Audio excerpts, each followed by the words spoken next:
Hey, it's me, Goku! We're going to be addressing the rumors of Edge wanting to be all elite and the speculation around all of that. Yeah, it's kind of clickbait, but we'll go ahead and get into that. We're also going to talk about why CM Punk was at Monday Night Raw yesterday and what really was the reason for him actually being there. Braun Strowman throwing Ricochet into John Cena. We're going to finally learn about that as well. And WWE are reportedly considering doing something very special after the brand split. Let's talk about it. Over the last number of weeks, there have been numerous rumors that have come out in regards to Edge and Christian, and how WWE want Edge and Christian to have one more run together. Hell, even maybe AEW want the same thing. And the natural consensus was that Edge would retire this year once WWE goes to Toronto. The WWE may have wanted to try and see when Christian's contract in All Elite Wrestling ended so that they can bring him over to WWE and do one more last ENC hurrah.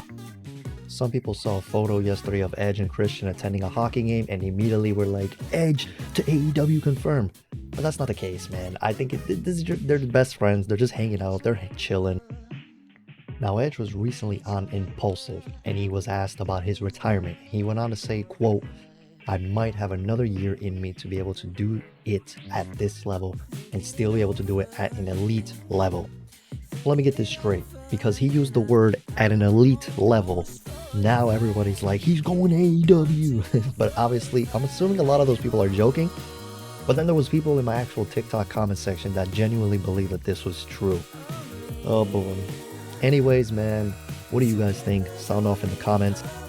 During the Impulsive podcast, WWE Hall of Famer was interviewed by Logan Paul, and here's a few transcribed highlights. Edge was talking about why he built the gym in his home. He said, quote, I dialed in my diet, started using a meal company, I built the gym in the house. That changed everything. I hate working out in gyms anywhere else. I'm there to work. I'm not there to look at my phone. I saw a dude watching a movie while he's doing crunches. So here's the deal.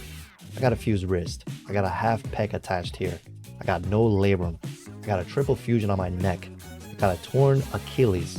This pec is completely torn off. This tricep is torn off. I got to tailor based on what I'm feeling, based on my injuries, based on what I've been through. I even built the gym with that in mind. Everything's very specific to my needs and my capabilities. On the differences between Edge and Adam Copeland, it's slowly grown closer, especially with this run coming back after the retirement, second neck surgery and everything. It's a lot closer to Adam now. I really made that conscious decision to go out there when I have a microphone and it's not many filters. You know, obviously I gotta ramp it up. I gotta get intense. I gotta sell tickets. I gotta do all of those things. But I also try to be really relatable. And by being relatable, I just throw Adam out there. Because everybody sees the documentaries, because they see the story that it took to get back. I mean, that's all Adam. It's got nothing to do with Edge. It's just to get back to being Edge. And here's where he spoke on how long he plans to be wrestling. He said he doesn't want to stick around to the point where it's like, oh, there he is. Now when I come out, I feel the explosion. I feel like all of that to throw at them, and that's still there. I don't know if that for me would ever go away. I feel like in this last run, like the Rocky Balboa movie, which I watched 2 nights before my comeback, and I was in tears because Stallone's monologues in it were all things that were going through my mind. I realized I gotta get this out of the basement because I didn't have the chance to end it the way I wanted to. This time, I'm gonna get to do that. And now I got 2 little girls that I gotta spend the rest of my life taking care of. I got a little wish list of things that are still to do. But it's not long, and neither is the time. I think at most where I can still hang when I gotta get in with Austin Theory, who was 25, and he wasn't born when I had my first match for WWE. With that being said, I think Edge being in this tournament and using the potential of his star power to put someone over in the tournament to push them towards being the clear indicator of winning this title would be a phenomenal way to utilize what remains left of his 1 year, if what he is saying is true. And of course, the reason why you probably clicked on this video. CM Punk not trying to return to WWE. Here is the real reason why he was at Monday Night Raw. Let me just premise this by saying, before we go any further, I genuinely think that CM Punk really enjoys wrestling and he loves it. And I genuinely believe that the man really just may want to make amends with people. He may just really want to work things out with the elite, come back to the company, and just really do what he's got to do. Let me know how you guys feel about CM Punk. Are you a CM Punk guy? Are you not a CM Punk guy? I'm actually very curious. I will always be a CM Punk guy. Now then, with that being said, when CM Punk showed up to Monday Night Raw in Chicago, it caught a lot of people off guard. But as the details continued to come out, the picture became clearer and clearer as he was there to visit. As previously reported, Punk spoke with several wrestlers. He cleared the air with The Miz, and he briefly spoke with the head of creative, Paul Triple H Levesque. A lot of people were surprised in both AEW and WWE that he was there. Some people in WWE believed he was there testing the waters for a return.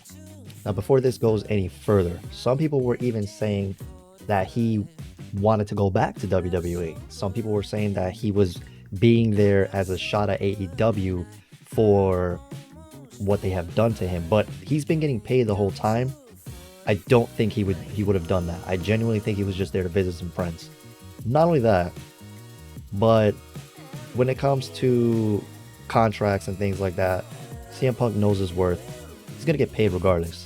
I know some people usually will try to hint at going at another company to get more money from their current company, and that's completely understandable, but I don't see CM Punk doing that. PW Insider goes on to report that Punk flew with WWE talent from Florida as he was doing commentary for Cage Fury, fighting championships over the weekend, and just so happened to be on the same flight with them. On the flight, he found out that WWE was in Chicago, close to his home. He arrived at the venue with other WWE stars, so that's how he got into the building, and he remained in the common area in full view of anyone who walked by. He was never in a private room. They shook hands. Regarding his chat with Triple H, Punk asked if it was alright if he was there, and Triple H had time so they could talk for 2 minutes. Triple H allegedly said he had to make sure with the big guy if it was okay that he was there, a reference to Vince McMahon. Bruh. What? So you gotta ask for someone to be backstage now? Like, I get where Vince is coming from. Maybe he doesn't want to get sued for a potential contract tampering, but like, if he was in a public area with multiple people, I don't see how this could be a potential lawsuit. I mean, Ricky Starks was backstage with Cody Rhodes at the Royal Rumble. I don't know. Maybe because Punk is a bigger star, whatever. I'm not going to try to get too deep into that. I understand where Triple H was coming from. I understand why Vince may have said no. But I also understand that CM Punk, if he wants to talk business with Triple H, he could just call him privately on his cell phone. He wouldn't be stupid enough to go to an arena and have a one-on-one face-to-face meeting in a public venue to talk about a contract. He's not stupid. In any case, Punk stayed in the arena the entire time and talked with several wrestlers. Within 20 minutes, security told Punk to leave, and Punk did so respectfully. Reportedly a decision from McMahon. Bruh. Although there was belief that Punk was asked to leave because he was under an AEW contract, one WWE source out that other AEW stars such as Malachi Black and Andrade El Idolo were allowed backstage. Case in point, sitting with their wives at the Hall of Fame recently. That's literally what I was talking about. I was like, Ricky Starks was backstage, and I literally just remembered about Malachi and Andrade as well. Another source stated that Punk is in a different situation due to his legal history with the company, which also makes sense because I think he was trying to sue WWE at one point. But, I mean, Punk, who is still under contract with a lengthy amount of time left and can't negotiate with WWE at this point, is reportedly slated to return to WWE on June 17th for the Collision show. So with that being said, man, I understand everybody's point of view here, and I would love to hear your feedback on it or comments. But yeah, I think him being backstage again in a public area, there was no need for such hostility in regards if it was Vince, because the article, as you heard, didn't clarify it. We may have some clarification on why Braun Strowman threw Ricochet into John Cena. PW Insider Elite reports that Strowman is out of action with a concussion. This comes after his last match on last Friday's WWE SmackDown, where he and Ricochet defeated the Viking Raiders. Although Strowman was scheduled to work WWE live events this past weekend by teaming with Ricochet against the Vikings, he was pulled with it being changed to Ricochet, winning singles matches over Ivar instead. Hell yeah, giving Ricochet a little singles push.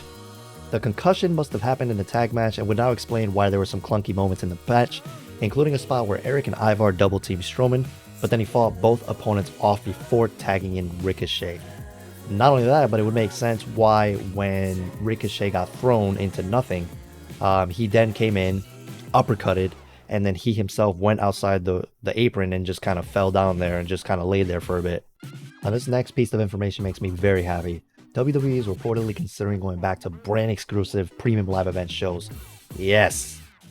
With WWE making a notable change to the way that they hold their monthly premium live events, the company is set to shake out the rosters again for Raw and SmackDown with this year's draft, which will start on Friday and end on Monday night.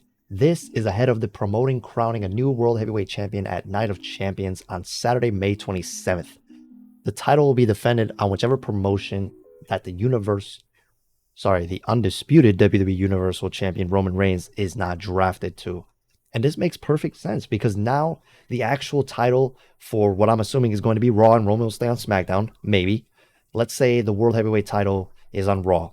Now that title is the main focus of whatever brand it winds up being on. This is fantastic news for whoever winds up winning it, because he will not be looking like an afterthought in those premium live events. He'll actually be main eventing them. So it's going to be fantastic to see this. And again, as always, let me know your thoughts about all this. If you guys went on to enjoy today's video, feel free to drop a like, comment, subscribe. We will be doing more WWE 2K23 content, news, shorts. Follow all the socials. Boom, boom, boom, boom, boom. Peace.